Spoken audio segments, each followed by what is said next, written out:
Merci. Et le peuple français de nous recevoir ici chez vous.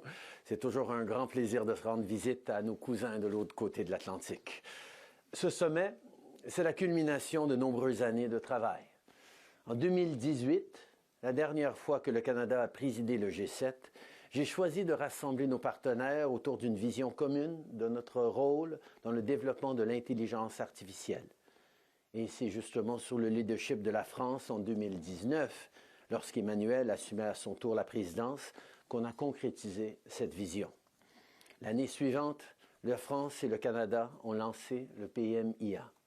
Hier, j'ai d'ailleurs eu la chance de m'adresser aux exceptionnels scientifiques, chercheurs, entrepreneurs, leaders de la société civile et membres d'organisations internationales qui, au sein du Partenariat mondial pour l'intelligence artificielle, travaillent pour assurer un développement responsable de l'IA et bâtir la confiance qui est nécessaire pour que les technologies atteignent leur plein potentiel.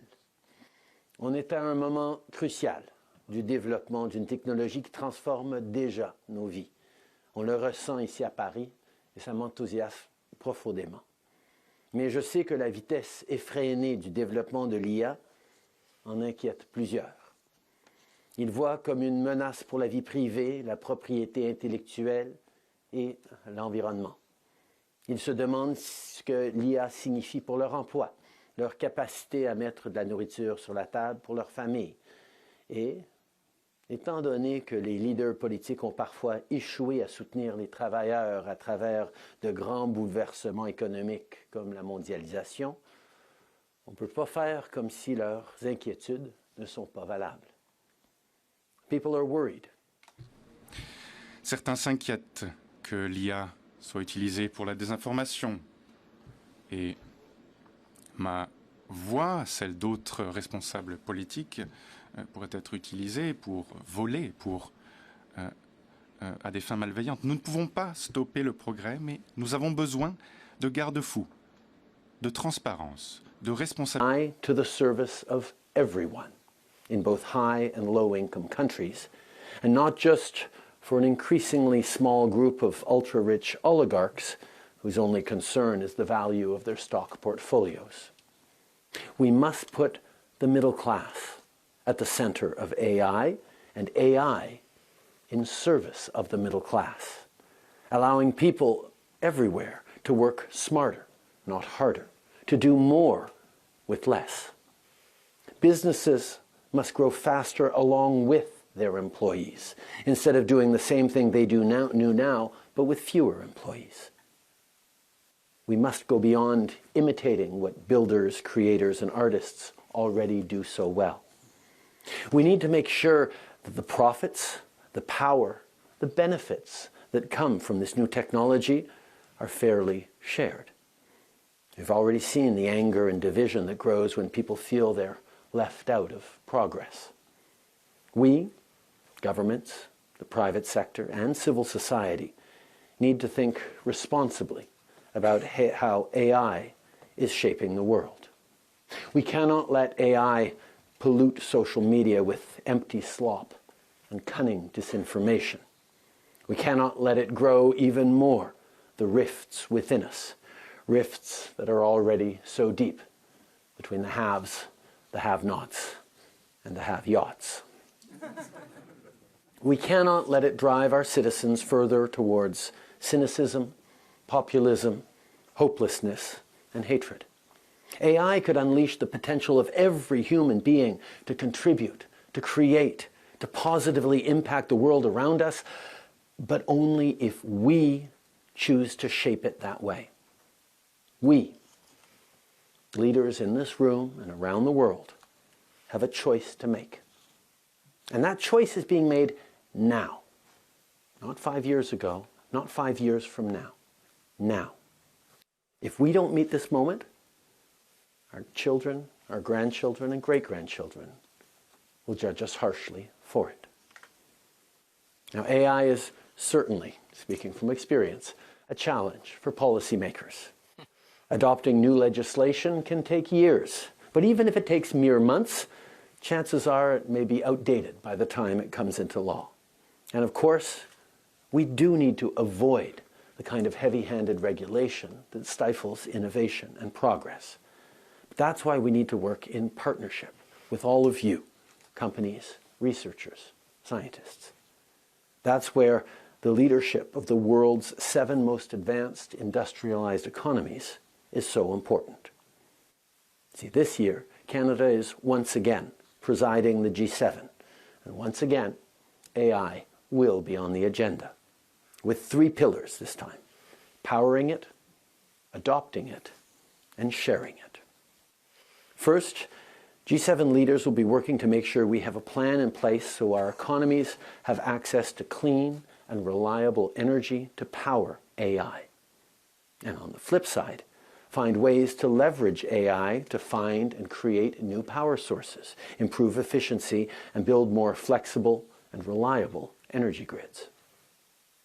Second, on adoption, we'll be working to empower leaders like you to drive further economic growth around the world, which means ensuring that workers, that small and medium-sized businesses also benefit from AI's technological infrastructure and innovation to improve their productivity, enhance their competitiveness, and create more and better jobs for everyone.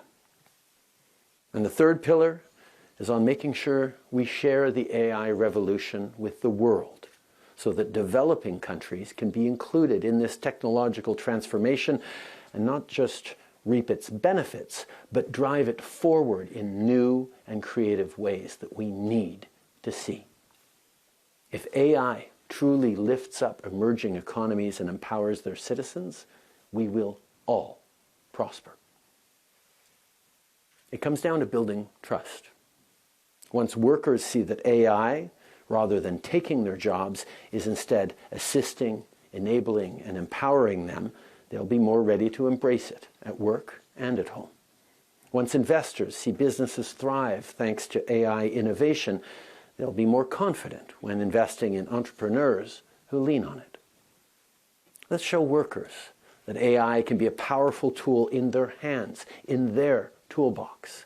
Let's show small businesses that adoption means growth. Let's show markets that this is not a bubble. Let's show our citizens that we have the frameworks in place to build that necessary trust in a time of change. As with all new technologies, the first few years of development are a bit rock and roll. Governments and businesses are facing new challenges, new disruptions, but also new opportunities. That's why the path forward must be working together with like-minded partners as we maintain the competition that is healthy for innovation, but keeping in mind the requirements to keep people safe. The technologies we are building right now will have massive transformative impacts on every aspect of our lives. And you can speak to anyone in this entire conference. Nobody will say with certainty what the future is going to look like 10 years from now. What'll be great about it, what'll be terrible about it. But right now, we have a responsibility to be having those conversations that figures out how we make sure that we're being really thoughtful about the world we are creating. Because now is when it's being decided, here and everywhere else around the world. But allow me for a moment, in front of an audience from every corner of the world, to be very, very proud of Canada and of Canadians. If you're looking for a strong AI partner, a reliable AI partner, a trustworthy AI partner, Canada is it. We have renowned academic institutions, innovative businesses, prolific tech incubators, and the best educated workforce of all OECD countries.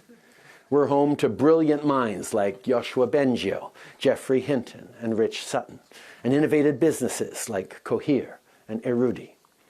We have the critical minerals needed to build this technological revolution, specialized semiconductor expertise, and one of the world's cleanest electricity grids. And yes, we're reasonable and always polite. We have all the building blocks for the future of the world's economy. Sure, it gets cold in Canada, but I know that a room filled with researchers in AI and investors in AI can get excited at a place that's 30 below for a few times of the year, which means half price on cooling for your data centers. Canada is a global leader when it comes to nuclear energy as well. From vast reserves of high-quality uranium to top scientists and nuclear engineers to the practical expertise that comes with large-scale operations and innovation for decades. And by the way, let me say this once and for all, as an environmentalist, for me, the debate is over.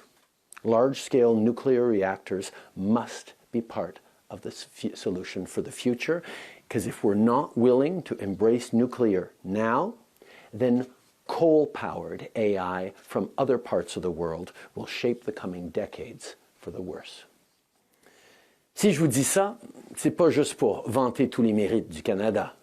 C'est pour illustrer les résultats de choix stratégiques qu'on a faits pour bâtir une économie qui est prête pour le futur. Tout ça, c'est pas arrivé par accident. C'est arrivé parce qu'on a cru au potentiel de nos travailleurs, entrepreneurs et innovateurs. Parce qu'on a investi et on va investir pour les appuyer. Comme on l'a fait dès 2017 avec notre stratégie pan-canadienne en matière d'IA, une première dans le monde. Malgré tous les défis auxquels on fait face, je suis profondément optimiste quant à l'avenir de l'intelligence artificielle.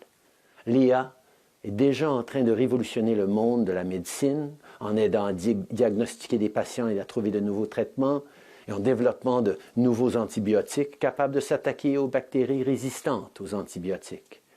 L'IA peut améliorer l'efficacité de nos chaînes d'approvisionnement et de nos entreprises grandes et petites. Elle peut faire de même avec les gouvernements et améliorer les services rendus aux citoyens à un moment où la confiance dans nos institutions est plus importante que jamais. Elle peut nous permettre d'éviter le gaspillage alimentaire, rendre nos professionnels plus autonomes et compétitifs. L'IA peut même nous aider à surmonter le plus grand défi auquel on fait face comme espèce, les changements climatiques, à condition qu'elle soit elle-même alimentée par des énergies vertes. Si on fait ça comme du monde, l'IA peut améliorer la vie de chaque citoyen et élever leur travail pour refléter leur plein potentiel, pas juste dans les pays avancés, mais partout dans le monde. Mais pour ça, nous devons tous être responsables et penser pas seulement au court terme ou à l'immédiat, mais aux conséquences de nos choix, de nos inclusions, de nos algorithmes, de nos recherches, qui vont avoir un impact profond pour les années à venir. Mais bien sûr, quand je rencontre des gens créatifs et innovateurs qui sont en train de bâtir cet avenir, c'est impossible pour moi de ne pas être optimiste et même inspiré. Il n'y a aucun doute que si on travaille tous ensemble de façon raisonnée et raisonnable, de grandes choses nous attendent. Dans les mots du président François Mitterrand, dans une citation que j'ai toujours trouvée un peu plutôt lapalicienne, mais apte, il y a toujours un avenir pour ceux qui pensent à l'avenir. Merci beaucoup. Thank you all. Have a good time. Merci beaucoup.